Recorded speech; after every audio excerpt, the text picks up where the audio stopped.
What's going on, guys? Ishin here from CZeroMedia. In today's episode, we're gonna be showing you how to install Mishimoto oil cooler for Evo 10.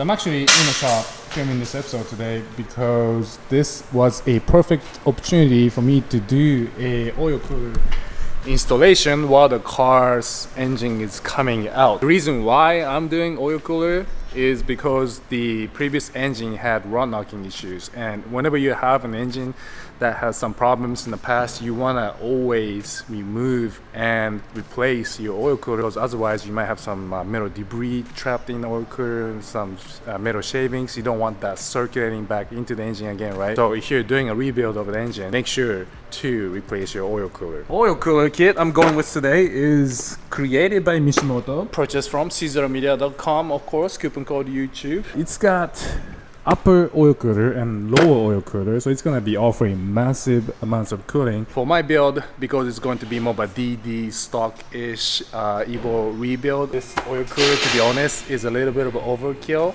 because I've seen guys running this oil cooler on their track cars, on race cars, and drag racing cars. Alright, so here's what you get. Obviously you get the oil cooler itself. You can get this in silver like you see here because I'm a racer, or you can get it in black. These are 19-row oil coolers. You got one up top, one on the bottom, which I'm obviously going to show you later how to install that.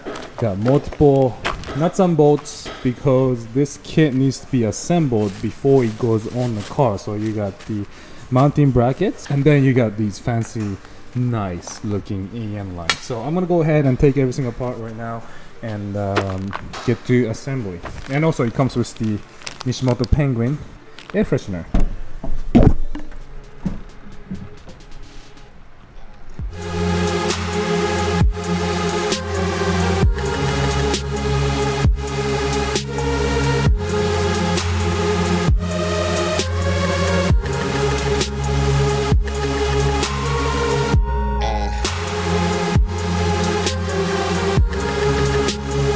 Alright guys, so the oil cooler is assembled. It looks beautiful.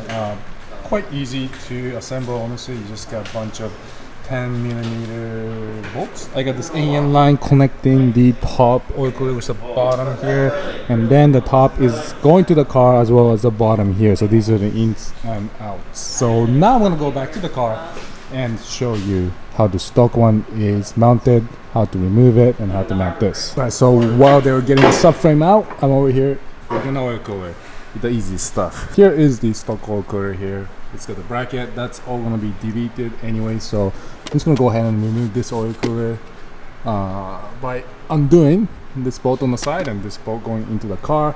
We got the two outlets, one outlet, one inlet coming this way towards the engine, wraps around to the oil filter housing. Now we have already undone the oil filter housing attachment up top, so we don't have to touch that.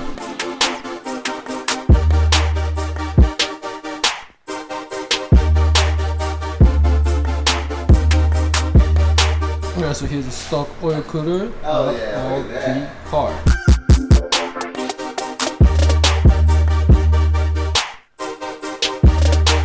Alright, so as for the oil cooler line, you're gonna use this adapter to thread onto the stock oil filter housing location, which is right here. So you have one for the inlet, one for the outlet. This is a little time slip for you guys, but here is what the oil cooler looks like after the line has been installed.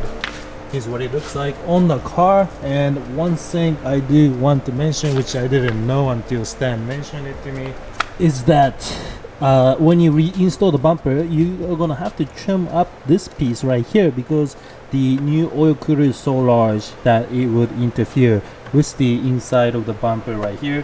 So you can either take out the fog lamp for additional clearance, or you can make some customization to the plastic like what I did here, and maybe even additional pieces here if needed, so the bumper plastics will clear the oil cooler.